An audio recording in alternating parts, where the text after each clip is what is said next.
আমি বক্তব্য অনেক হয়েছে, আমি একটা বাস্তব উদাহরণ দিয়েই আমি আমার কথা শেষ করতে চাই।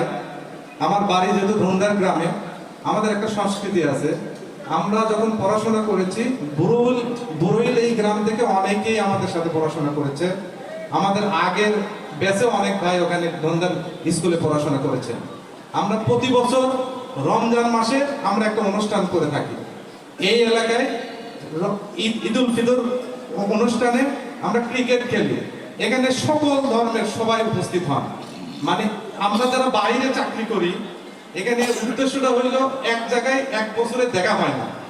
এই বরইল থেকেও যান, আশপাশে যত গ্রাম আছে সবাই একত্রিত হয়। এখন এই গত বছরের যে প্রোগ্রাম আমরা অ্যারেঞ্জ করি, তার আগে একটা ঘটনা ঘটে। কদমপুরি গ্রামে একজন ভাই দোহার এসে ভ্যান অ্যাক্সিডেন্ট করার পরে সে হাত এবং পা দুটাই ভেঙে যায়। তো ঈদের পূর্বের দিনে আমার কাছে গিয়েছে একটু সহযোগিতা নেওয়ার জন্য। উনি হাসপাতালে ভর্তি ছিলেন। এই হাত পা এই অপারেশন করার জন্য যেটা রড লাগে, এইটা কেনার টাকা নাই তার। এই জন্য সে অপারেশন না কইরা গ্রামে চলে আসছে। এখন আমার কাছে আসছে যে ঈদের দিনে একটু যদি কোনো সহযোগিতা করা যায়। তো আমি আমাদের দলীয় কিছু ভাইদেরকে নিয়ে দেখতে গেলাম। দেখতে গিয়ে আমার কাছে মনে হয়েছে যে এনার খুব দ্রুত অপারেশন প্রয়োজন, তা না হলে তো সারা জীবনের জন্য সে পঙ্গ হয়ে যাবে। তো বাস্তবতাটা হইল, আমরা এই অনুষ্ঠানের দিনে সবাইকে বিষয়টা খুলে বললাম যে এইরকম আমাদের পার্শ্ববর্তী গ্রামের এক ভাইয়ের এই অবস্থা, অপারেশন করতে আমি ডাক্তারের সাথে কথা বলেছি।